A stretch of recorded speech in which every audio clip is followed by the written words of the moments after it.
तो hello everyone. तो आज बहुत दिनों के बाद मैं फिर से एक केक की वीडियो लेके आई हूँ जिसमें मैं आपको बताऊँगी कि किस तरह से एक केक बनाते हैं। जब भी आपकी अगर प्लेट अगर टेढ़ी हो गई हो तो उसको हम इस तरह से इधर-उधर करके हम उसको एकदम सीधा कर लेंगे, क्योंकि रखी रखी है ये हमारी प्लेटें थोड़ी सी टेढ़ी हो जाती हैं और इस वजह से केक बनाने में थोड़ी हमें प्रॉब्लम आती है। तो उसको हम दबा के या तो किसी भारी बर्तन से उसको दबा के रखें, तो ये हमारी प्लेटें रखी रखी टेढ़ी नहीं पड़ती हैं। अगर आप ऐसा नहीं करना चाहते हो तो आप जब भी केक बनाने जाओ तो उसको थोड़ा-सा इधर-उधर से दबा के उसको सीधा कर लें, और वो हमारा केक जब बेस रखेंगे तो एकदम सीधा हो जाएगा प्लेट हमारी। और जब हम इस पे बेस बना के पूरा केक कर लेंगे कंप्लीट तो उससे हमारी प्लेट तिरछी या टेढ़ी नहीं पड़ेगी। तो इस वजह से हमें प्लेट को या तो किसी भारी बर्तन से पहले दबा के रख दें, अगर ऐसा नहीं करना चाहते हो तो उसे अर्जेंट में इस तरह से फॉलो करें। तो ये आज मेरा बनने जा रहा है ब्लैक फॉरेस्ट केक, जो कि इसमें मैंने बिल्कुल भी स्किप नहीं किया है। इसको एक छोटे वाले कप से एक प्रीमिक्स लिया था, उससे हमने चॉकलेट वाला प्रीमिक्स को गैस पर ही बेक किया था, जो कि मैं हर बार आपको मैं बताती हूँ जब भी हम अपनी गैस पर स्पंज को बेक करते हैं तो स्पंज हमारी एकदम सॉफ्ट होती है। जब हमारी ये सबसे ऊपर वाली लेयर होती है ना, तो इस पे हम जब भी कोई भी क्रीम या बेस रखते हैं तो वो हमारा खिसकता है, मतलब खिसकने का डर रहता है केक का। तो इसलिए हमें उसे चाकू से थोड़ा सा कटिंग कर दें हल्की हल्की, फिर इसको हम पानी से सोक करेंगे। इस तरह से कटिंग करने से क्या होता है, क्रीम अच्छी तरह से अंदर बैठ जाती है और जो इसके ऊपर हम बेस रखेंगे चॉकलेट वाला, वो अच्छी तरह से सेट हो जाता है। और जब भी आप अर्जेंट में केक का ऑर्डर ले रहे हैं तो हमेशा याद रखें, ऊपर वाली लेयर को इसी तरह से चाकू से या नाइफ़ से किसी भी मदद से आप इसको अच्छी तरह से या तो ऊपर वाली लेयर को हटा दें। अगर नहीं हटाना चाहते हैं तो उसी को इस तरह से मेरी तरह से रूल फॉलो कीजिए, तो इस तरह से आपकी केक काफ़ी अच्छे और सुंदर बनती है। तो ये हमारा केक बनने जा रहा है चॉकलेट फ्लेवर का ब्लैक फॉरेस्ट केक है, जो कि जन्मदिन के लिए बनाया जा रहा है। तो इसकी 3 लेयर मैंने की थी। एक पे मैंने डाला है टूटी फ्रूटी, दूसरे पे हमने डाली है चोको चिप्स। तो इस तरह से हमें 3 लेयर कटिंग करनी चाहिए। तो इस पे हमने थोड़ी-सी टूटी फ्रूटी और डाल दी है ताकि टेस्ट काफ़ी अच्छा आए। ये केक हमारा उनके यहाँ पहली बार ही जा रहा है, तो मैं कोई कॉम्प्रोमाइज़ नहीं करना चाहती कि पहली बार में ही केक का मतलब टेस्ट ख़राब दूँ। तो इसी वजह से इसको जितना हो सके, ज़्यादातर अपन हम तो ऐसे ही केक बनाते हैं, ज़्यादातर टेस्टी और फ्रेश केक बनाते हैं। तो इस तरह से जब भी हम क्रीम को बेस पे या चारों तरफ लगाएं तो उसको हल्के हाथों से लगाते जाइए और उसको इस तरह से लगाइए, फ्लैट करते जाइए, एक्स्ट्रा क्रीम को निकालते जाइए, फिर लगाइए और फिर निकालते जाइए। इससे क्या होगा, जो बेस में थोड़ी वो दरारें या सांसें रह जाती हैं तो उसमें क्रीम हमारी अच्छी तरह से अंदर चली जाती है। तो इस तरह से हमें अच्छी तरह से लगाना चाहिए। अगर चाहो तो आप शुगर सिरप से भी इसको सोक कर सकते हो या फिर आप नॉर्मल पानी से।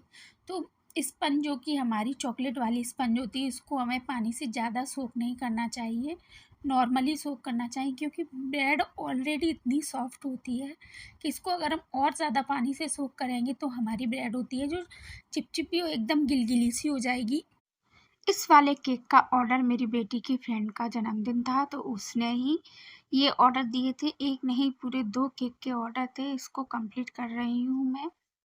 उन्होंने एक नहीं पूरे 2 केक का ऑर्डर दिया था, एक चॉकलेट में माँगा था और एक पाइनएप्पल में।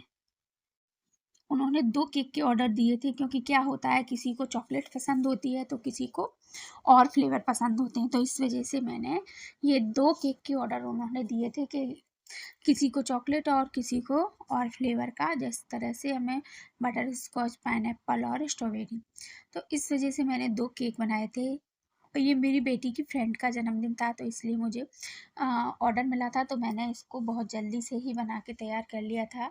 और इस जब भी हम केक पर क्रीम लगाएंगे तो उसको धीरे धीरे लगाएंगे और अच्छी तरह से लगाएंगे, इसमें कोई जल्दबाजी नहीं करेंगे। आज मैंने अपने पूरे वीडियो में आपको बिल्कुल किस तरह से चिकना करना है, किस तरह से क्रीम लगानी है धीरे धीरे और किस तरह से हमको फिनिशिंग देनी है। तो देखिए हम इस तरह से फिनिशिंग दे रहे हैं। ऊपर का भी मैंने सेट नहीं किया है, क्योंकि ऊपर हम इसको सेट करेंगे अच्छी तरह से। धीरे-धीरे, आहिस्ता-आहिस्ता से, क्योंकि ये एक बार में नहीं होता है। ये मेरी छोटा वाला स्पैचुला है और बड़ी वाली जो स्केल होती है वो मेरी खो गई है, मेरी बेटी ले जाती है। उस समय जब मैं केक बना रही थी तो नहीं मिल रही थी, और जब भी हम स्केल से बनाते हैं तो एकदम अच्छी फिनिशिंग आती है। अगर आपके पास फिनिशिंग ना आए तो उसका भी एक मेरे पास जुगाड़ है। आप इस तरह से राउंड राउंड करते जाइए तो इस तरह से भी एक डिज़ाइन बन जाती है, जो केक पे काफ़ी सुंदर लगती है। आप देखिए कितने हल्के हाथों से इस डिज़ाइन को बना रहे हैं, और बनाते-बनाते देखिए पूरा राउंड ख़त्म हो गया और एकदम अलग ही डिज़ाइन बन के तैयार हुई है। और फिर नीचे से हम थोड़ी-सी फिनिशिंग और कर देंगे, क्योंकि जब हमने इसके ऊपर डिज़ाइन बनाई थी तो नीचे की फिनिशिंग थोड़ी-सी ख़राब हो गई थी। ये तो चलता ही रहता है। तो इसको अब हम बनाएंगे बड़ी वाली स्टार नोजल में क्रीम भर लिया है। इसको ब्लैक फॉरेस्ट ही केक बनाना है। जब भी आपको इसको बड़े बड़े फ्लावर बनाने हो तो थोड़ा सा स्टार रखिए दबा के, फिर इसको घुमा दीजिए। इस तरह से क्या होता है, ये बड़े फ्लावर बन जाते हैं।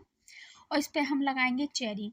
चेरी भी लगाएंगे क्योंकि ये ब्लैक फॉरेस्ट केक हमेशा उसी से ही कंप्लीट होता है। बहुत से लोग क्या करते हैं, न्यूट्रीजेल को भी लगा देते हैं, वो ऑप्शनल होता है। जब हमारे पास चेरी नहीं होती हैं तो हम इस तरह से न्यूट्रीजेल को भी लगा सकते हैं। तो जिसके लिए मैंने एक कटोरी में न्यूट्रीजेल लिया है और हमने लिए हैं कुछ चेरी। तो जो हमारी क्रीम बची हुई थी उससे ही हम नीचे नीचे थोड़ी थोड़ी स्टार बना के इसकी डिज़ाइन बना देंगे। इस तरह से हम इसको पूरा कवर कर देंगे ताकि ये केक का लुक थोड़ा अच्छा आ जाए, अच्छी डिज़ाइन लगे। वैसे तो ज़्यादातर सारे ही केक के डिज़ाइन अच्छे लगते हैं, जो भी होम बेकर बनाती हैं एकदम सफाई से बनाती हैं, बेकरी वालों की तरह नहीं बनाते हैं हम केक। तो इस तरह से स्टार बनाइए छोटे छोटे बड़े बड़े, तो इससे भी हमारी डेकोरेशन कंप्लीट हो जाती है। और अगर आप स्ट्रॉबेरी में न्यूट्रीजेल नहीं लगाना चाहते तो वो भी ऑप्शनल है। अगर आप लगाना चाहते हो तो वो काफ़ी देर तक फ्रेश सी रहती है, सूखी सूखी नहीं रहती है।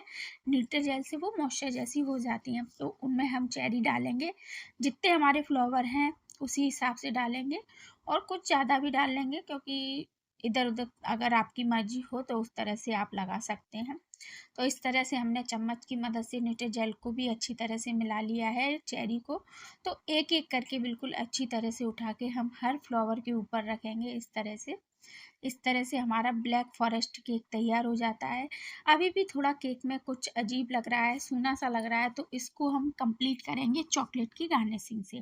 तो हमने एक चॉकलेट ली है तो उसको चाकू की मदद से डाल रही हूँ चॉकलेट क्रीम के ऊपर। उस साइड से डाला था, थोड़ा अजीब लग रहा था, हाथ नहीं आ रहा था, क्योंकि एक कैमरे के सामने जब भी हम कोई चीज़ करते हैं तो वो अलग दिखती है, और सामने करते हैं तो थोड़ा उल्टा पड़ता है। तो इस वजह से हमने इस पर थोड़ी चॉकलेट को, फिर मैंने एक प्लेट में ढक्कन में उसको क्रश कर लिया था चाकू की मदद से, और इसको चॉकलेट केक के ऊपर हमने पूरी अच्छी तरह से फैला दिया है।